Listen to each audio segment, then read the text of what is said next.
ஈஸ்வரி முகத்துல பாக்கியா கரிய பூசினது பத்தாது, ராதிகாவும் கரிய பூசினது பத்தாது, கோபியும் தலையில சாணிய கரைச்சு ஊத்துனா நல்லா இருக்கும்னு நீங்க நினைச்சீங்கன்னா இந்த வீடியோக்கு லைக் பண்ணுங்க. ஈஸ்வரிக்கு இதெல்லாம் தேவைதான். ஈஸ்வரி கோவத்தோட வீட்டுக்கு வர்றாங்க.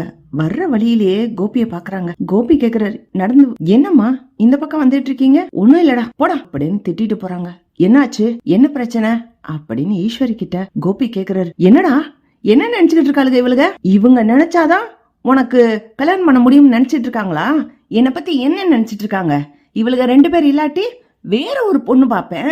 என் பையனுக்கு கல்யாணம் பண்ணி வைக்க எனக்கு தெரியாதா அப்படின்னு ஈஸ்வரி கோவத்தோட பேசுறாங்க. கோபி ஒண்ணுமே தெரியாம திருன்னு முழிச்சுக்கிட்டு, என்னம்மா யாருக்கு கல்யாணம்? போடா, நீ வேற விளையாட்டுத்தனமா பேசிக்கிட்டு இருக்க.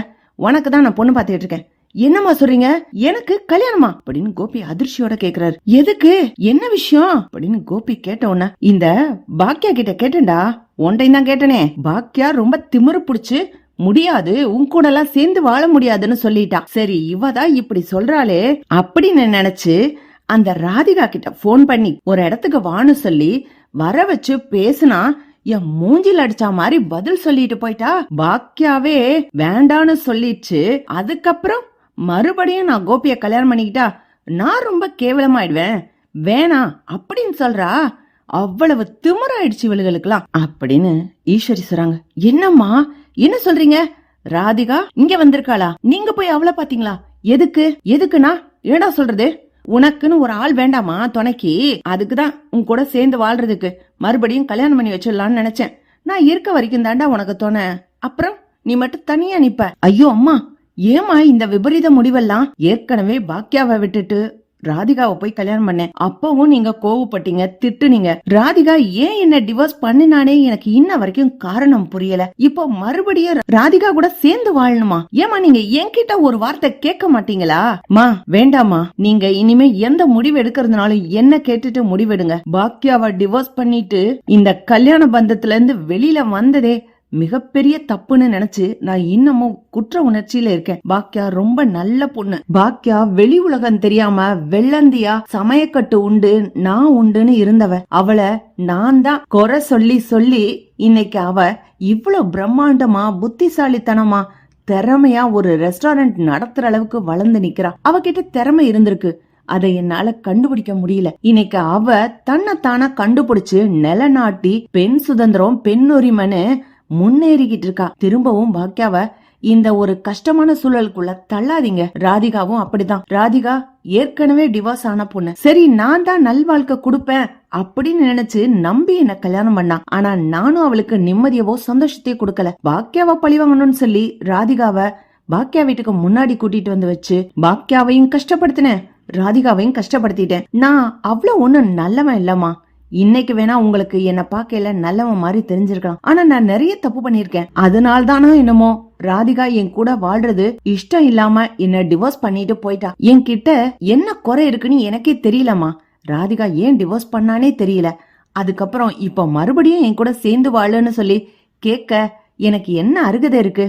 நான் எந்த மூஞ்சிய வச்சுட்டு கேட்பேன் அப்படின்னு கோபி சொல்லும்போது, கோபி இல்லடா, இல்ல எல்லா தப்புக்கும் நான் தான் காரணம். நான் தான் ராதிகா கிட்ட நீ டிவோர்ஸ் பண்ணிட்டு போயிடு, நான் பாக்கியாவையும் கோபியையும் சேர்த்து வச்சிடுவேன்னு சொன்னேன். நீங்க 2 பேரும் சேர்ந்து இருந்தா நல்லா இருக்கும்னு யோசிச்சேன். ஆனா இந்த பாக்கியா ரொம்ப திமிரா பேசுறா, உன்னை சேர்த்துக்கிறவே மாட்டேங்கிறா. வேற வழி இல்ல, அதனால்தான் ராதிகா கிட்ட கேட்டேன் அப்படின்னு சொன்ன. போதுமா போதும், இப்ப நடக்கிற பிரச்சனை எல்லாத்துக்கும் காரணமே நீங்கதாமா. பாக்கியாவ எனக்கு கல்யாணம் பண்ணும்போது பிடிக்காது, ஆனாலும் கோவத்தோட கல்யாணம் பண்ணிக்கிட்டேன் அப்பா சொன்னாரேன்னு. அதுக்கு அடுத்து பாக்கியா இந்த வீட்டுக்கு வந்ததுக்கு அப்புறம் ஏதோ குடும்பம் போச்சு. ஆனா பாக்கியா கிட்ட நீங்களாச்சும் அன்பா மரியாதையா நடந்திருக்கலாம், அவளுக்கு ஒரு பொறுப்பான அந்தஸ்து கொடுத்திருக்கலாம். அதையும் நீங்க கொடுக்கல.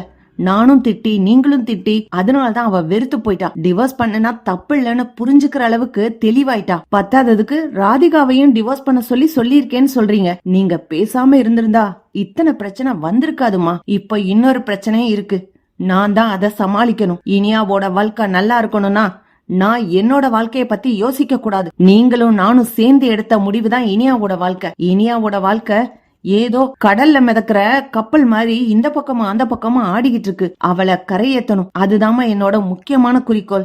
என் பிள்ளைகளுக்காக நான் இனி வாழ்ந்துட்டு போறேன். பாக்கியாவால ராதிகாவால ஒரு துணை இல்லாம தனியா வாழ முடியும்னு இருக்கும்போது என்னால இருக்க முடியாதா?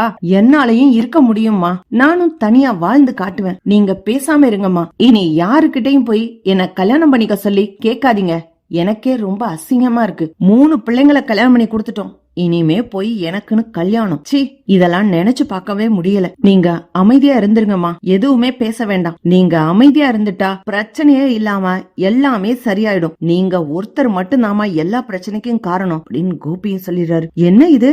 இவனுக்காக பாக்கியா கிட்டையும் ராதிகா கிட்டையும் பேசி அவமானப்பட்டு முகத்துல கரிய பூசினா மாதிரி இருக்கிற இவன் ஆறுதல் சொல்லுவான்னு பார்த்தா இவனும் என் மூஞ்சில கரிய பூசுறானே அப்படின்னு ஈஸ்வரி இடிஞ்சு போய் உட்கார்ந்துருக்காங்க. இப்படிதான் போலாம் ஃப்ரெண்ட்ஸ். பக்கத்துல லைக் பண்ணுங்க, ஷேர் பண்ணுங்க, கமெண்ட் பண்ணுங்க. Thank you friends.